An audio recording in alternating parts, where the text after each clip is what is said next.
नमस्कार,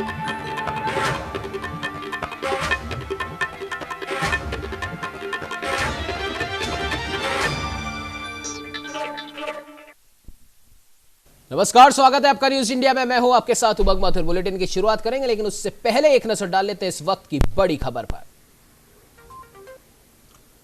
आपको बता दें कि बड़ी खबर आ रही है इस समय पूर्व उप मुख्यमंत्री सचिन पायलट के दिल्ली प्रवास को लेकर। राजधानी दिल्ली में लगातार कर रहे कांग्रेस के आला नेताओं से मुलाकात, गोपनीय मुलाकातों का दौर लगातार जारी। केसी वेणुगोपाल, अहमद पटेल और प्रदेश प्रभारी अजय माकन से भी पायलट ने की मुलाकात। तो वहीं पायलट कैंप के विधायक लगातार दिल्ली व जयपुर में सक्रिय। जल्द हो सकता है कमेटी के सदस्यों का प्रदेश में दौरा। पायलट की आलाकमान से भूमिका को लेकर भी हो रही है फाइनल चर्चा। पूर्व उप मुख्यमंत्री सचिन पायलट का दिल्ली प्रवास। दिल्ली में लगातार कर रहे कांग्रेस के आला नेताओं से मुलाकात। आपको बता दें कि पूर्व उप मुख्यमंत्री सचिन पायलट का दिल्ली प्रवास, जहां दिल्ली में लगातार कर रहे कांग्रेस के आला नेताओं से मुलाकात, गोपनीय मुलाकातों का दौर लगातार जारी। केसी वेणुगोपाल, अहमद पटेल और प्रदेश प्रभारी अजय माकन से भी की मुलाकात। वहीं पायलट कैंप के विधायक लगातार दिल्ली व जयपुर में सक्रिय। जल्द हो सकता है कमेटी के सदस्यों का प्रदेश में दौरा।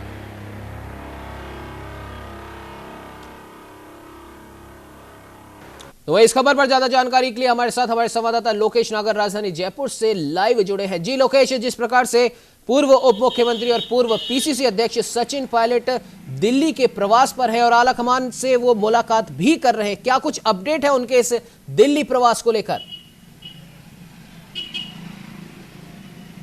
जी उमंग, सियासी उठापटक के बाद 32 दिन सचिन पायलट के कैंप के तमाम विधायक और खुद सचिन पायलट पार्टी से किनारा कर मानेसर में रहे। उसके बाद प्रियंका गांधी के इस पूरे एपिसोड में एंट्री हुई थी और उसके बाद सचिन पायलट प्रदेश में वापस पहुंचे थे।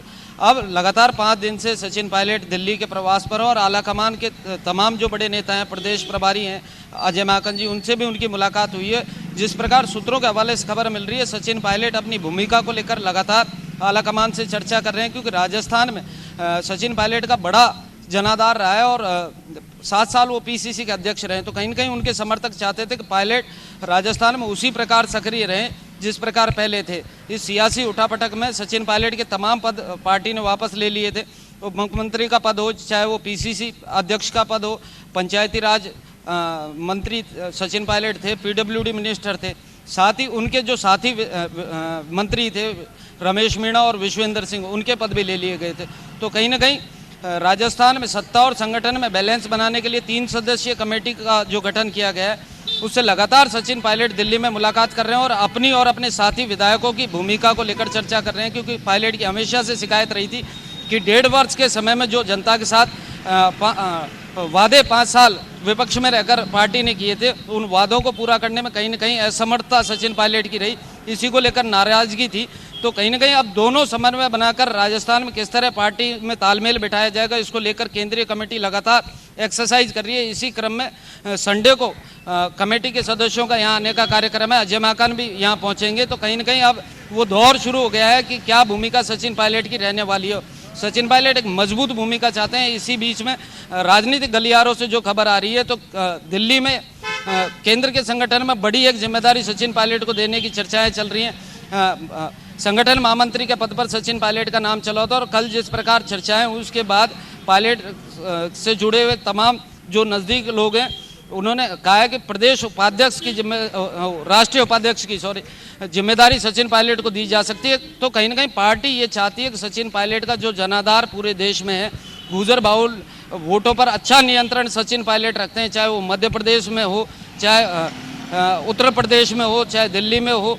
तो तमाम जो आगामी चुनावों के मद्देनजर रखते हुए सचिन पायलट की एनर्जी को काम पार्टी लेना चाहती है। इसीलिए प्रियंका गांधी लगातार इस पूरे मामले पर अपनी नज़र बनाए हुए और लगातार सक्रिय रहकर कल भी देर शाम जो कमेटी मध्यस्थता के लिए बनाई है, उससे चर्चा प्रियंका गांधी ने की है। और कल सचिन पायलट जयपुर वापस लौटेंगे और जयपुर वापस लौटने के बाद अपने समर्थक विधायक और जो समर्थक कार्यकर्ता हैं उनके साथ चर्चा करेंगे। कहीं ना कहीं सचिन पायलट ये चाहते हैं कि मंत्रिमंडल विस्तार में उनके जो लोग हैं उनको मौका मिले, जिससे जनता से किए हुए वादों को वो पूरा कर सकें। वहीं 5 साल जो लोग पार्टी के लिए निष्ठावान रहे और पायलट के विश्वस्त रहे, उनको भी संगठन और राजनीतिक नियुक्तियों में महत्वपूर्ण पदों पर नियुक्ति के लिए पायलट लगातार पैरवी कर रहे हैं। जी बिल्कुल लोकेश, जिस प्रकार से आपने उत्तर प्रदेश का जिक्र किया, प्रियंका गांधी का आपने जिक्र किया, तो क्या आपको लगता है कि जो भूमिका जो आने वाले कुछ समय में सचिन पायलट जी को मिल सकती है वो आने वाले उत्तर प्रदेश विधानसभा चुनाव को ध्यान में रखकर भी दी जा सकती है, या उस बारे में भी कुछ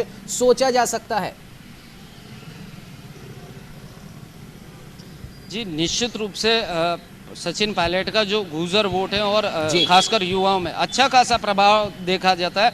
सचिन पायलट मात्र एक नेता है जो अपने कॉल पर लाखों लोगों को इकट्ठा कर देते हैं। तो कहीं ना कहीं सचिन पायलट की जो ऊर्जा है उसको यूपी में जो विधानसभा चुनाव होने वाले हैं उनमें कहीं ना कहीं एक बड़ी भूमिका में रखा जा सकता है। सचिन पायलट पार्टी के लिए एक मास्टर कार्ड यूपी में साबित हो सकते हैं। वहीं मध्य प्रदेश में अभी उपचुनाव होने हैं और जहाँ गुजर बहुल्य सीटें हैं उनकी संख्या भी अच्छी खासी है। तो कहीं ना कहीं मध्य प्रदेश में भी सचिन पायलट को जिम्मेदारी दी जा सकती है। दिल्ली और हरियाणा में भी अच्छी पकड़ सचिन पायलट रखते हैं। तो कहीं ना कहीं पार्टी जानती है कि सचिन पायलट एक युवा नेता और बहुत एनर्जी और बहुत समय अभी सचिन पायलट के पास है, जिसको पार्टी को दोबारा खड़ा करने में कहीं ना कहीं सचिन पायलट को केंद्र में संगठन में एक बड़ी जिम्मेदारी देकर उनकी जो एनर्जी उसको पार्टी काम लेना चाहती है। इसी को लेकर राहुल गांधी और प्रियंका गांधी दोनों लगातार सक्रिय हैं। राहुल गांधी की टीम के सदस्य रहे, बहुत नज़दीक माने जाते रहे सचिन पायलट राहुल गांधी के।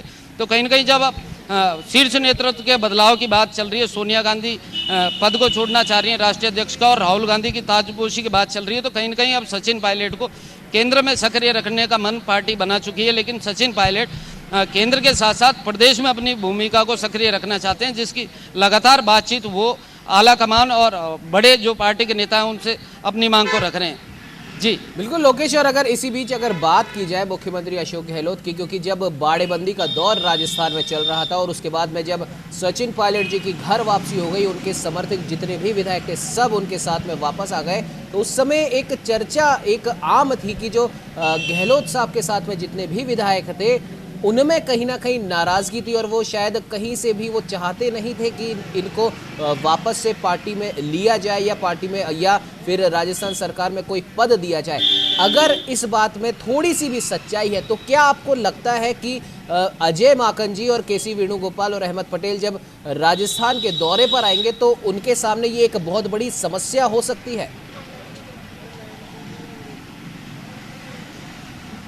जी निश्चित रूप से जिस प्रकार 32 दिन का घटनाक्रम चला, सचिन पायलट दिल्ली में रहे और लगातार सरकार बाड़ेबंदी में रही, तो मुख्यमंत्री अशोक गहलोत ने खुद ने भी बड़े बयान दिए थे जो कहीं ना कहीं पार्टी में एक तकरार बनकर उभरे थे। लेकिन जैसे ही प्रियंका गांधी और राहुल गांधी की इस पूरे मामले में एंट्री हुई उसके बाद बयानबाजियों का दौर थम गया था और कहीं ना कहीं मुख्यमंत्री अशोक गहलोत और सचिन पायलट की मुलाकात हो चुकी है।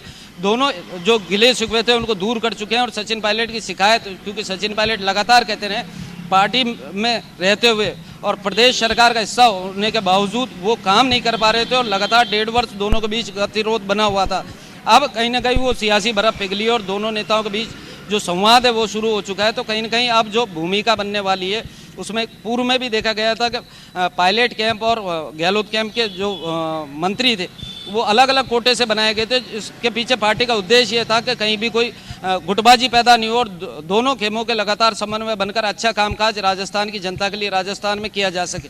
तो कहीं ना कहीं अब पायलट कैंप के तमाम जो मंत्री थे उनको पद से मुक्त कर दिया गया। तो उसके बाद पायलट की भूमिका और पायलट के जनाधार को, क्योंकि 7 साल वो यहाँ रहे, एक अच्छी पकड़ जमीनी स्तर पर सचिन पायलट ने राजस्थान में बनाई थी, उसी जनाधार को बनाए रखने के लिए एक बार भूमिका दोबारा बनाई जा रही है और पायलट कैंप के तमाम विधायकों को नई जिम्मेदारी दी जा सकती है। आप देखेंगे जिस प्रकार अभी कुछ समय में यहाँ मंत्रिमंडल का प्रदेश में विस्तार होना है, उसमें काफ़ी चेहरे पायलट कैंप के भी नजर आएंगे और कहीं ना कहीं एक मजबूत राजस्थान मंत्रिमंडल होगा जो आने वाले समय में राजस्थान के विकास के लिए बेहतर काम करेगा। बिल्कुल लोकेश, और अगर बात की जाए क्योंकि अब राजस्थान सरकार को वर्तमान राजस्थान सरकार के पास में सिर्फ 3 साल का ही समय बचा है और राजस्थान का जो ट्रेंड है एक टर्म में बीजेपी एक टर्म में कांग्रेस, तो क्या आपको लगता है कि आने वाले 3 साल में सचिन पायलट जी अपने सभी समर्थक विधायकों के साथ में, क्योंकि अब कांग्रेस की राजस्थान में जो कुनबा है उसमें वापस वो सभी एक हो चुके हैं और राजस्थान में कांग्रेस को और मजबूत करने की दिशा में काम कर रहे हैं, क्या आपको लगता है कि आने वाले विधानसभा चुनाव में, जो कि अभी बहुत टाइम उसके अंदर है, सचिन पायलट जी, मुख्यमंत्री अशोक गहलोत और तमाम कांग्रेस का जो राजस्थान का कुनबा है, वो करिश्मा फिर से दोहरा पाएगा? जी, निश्चित रूप से सचिन पायलट लगातार कहते रहे हैं, मुख्यमंत्री अशोक गहलोत भी कह रहे हैं कि अच्छे कामकाज जनता के लिए 1.5 वर्ष के समय में जनता ने किए हैं, क्योंकि कोरोना काल इस समय चला था और सरकार ने जिस प्रकार स्टैंड लेकर ठोस जो निर्णय लिए, वो कहीं ना कहीं एक इमेज पार्टी की बनी थी। लेकिन इस सियासी क्राइसिस में देखा गया जनता कहीं ना कहीं नाराज थी, क्योंकि 32 दिन तक सरकार आमजन से दूर रही, बाड़ेबंदी में बंद रही। अब जो बचा हुआ समय है उसमें पार्टी के सामने सबसे बड़ी चुनौती यही रहेगी कि जनता का जो दिल इस 32 दिन में इकट्ठा हुआ है, उसे वापस जीतने के लिए पार्टी किस तरह काम करती है, जनता के लिए किस तरह के काम किए जाते हैं। क्योंकि राजस्थान में सबसे बड़ी समस्या है वो रोजगार रही है, और आप देख सकते हो बड़ी फौज बेरोजगारों के राजस्थान में है। चुनाव से पूर्व कांग्रेस का जो घोषणा पत्र था उसमें रोजगार उपलब्ध कराने को लेकर बड़ी बड़ी घोषणाएं की गई थी, लेकिन 1.5 वर्ष के समय में अभी तक कोई ठोस काम बेरोजगार युवाओं के लिए नहीं किया गया। वहीं कोरोना काल में जो उद्योग धंधे बर्बाद हो गए थे, उन्हें दोबारा पटरी पर लाकर अर्थव्यवस्था बिगड़ चौपट हो चुकी है, उसे पटरी पर लाने की जो कवायद है उसमें अब सरकार के तमाम नेता और मंत्रियों को जुटना चाहिए। और आने वाले समय में यदि सरकार जनता की ओर फोकस नहीं करती है, जन कल्याण के जो काम है, जनता जिन समस्याओं को लेकर पहुंचती है, उनका तुरंत निस्तारण नहीं किया जाता, तो निश्चित रूप से जो राजस्थान का आने वाला पुराना ट्रेंड है वो दोहराया जा सकता है। लेकिन दोनों नेता अब मिलकर ये अपनी बात को कह चुके हैं कि राजस्थान में आने वाले चुनाव को लेकर दोनों जुट गए हैं, और आने वाले चुनाव को जीतने के लिए एकजुट होकर दोनों कैंप कांग्रेस के लिए काम करेंगे और जनता के लिए काम करेंगे। बिल्कुल लोकेश, आपने सही कहा, और जाहिर सी बात है कि जो 1.5 महीने का जो समय राजस्थान की जनता ने देखा है, कहीं ना कहीं उनकी भी जो मंशा होगी जनता की अपनी सरकार से, जो कुछ आस इस सरकार से उन्होंने लगा रखी होगी, वो भी चाहते हैं कि अब जो बचे हुए 3 साल हैं उसमें जिस वजह से कांग्रेस को राजस्थान में सत्ता सौंपी थी, वो तमाम वजहों का, उन तमाम सवालों का, उन सभी आसों का सॉल्यूशन जनता को मिले, ताकि एक बार फिर जनता कांग्रेस को मौका दे। खैर, अब आने वाला वक्त ही बताएगा कि सचिन पायलट के इस दिल्ली प्रवास के राजस्थान की राजनीति में क्या कुछ मायने निकलते हैं। लोकेश, आप हमारे साथ में जुड़े, उसके लिए आपका बहुत बहुत धन्यवाद। आपको बता दें कि पूर्व उप मुख्यमंत्री सचिन पायलट दिल्ली प्रवास पर हैं, और साथ ही साथ आने वाले कुछ दिनों में हो सकता है कुछ बड़ा बदलाव राजस्थान की राजनीति में दिखे।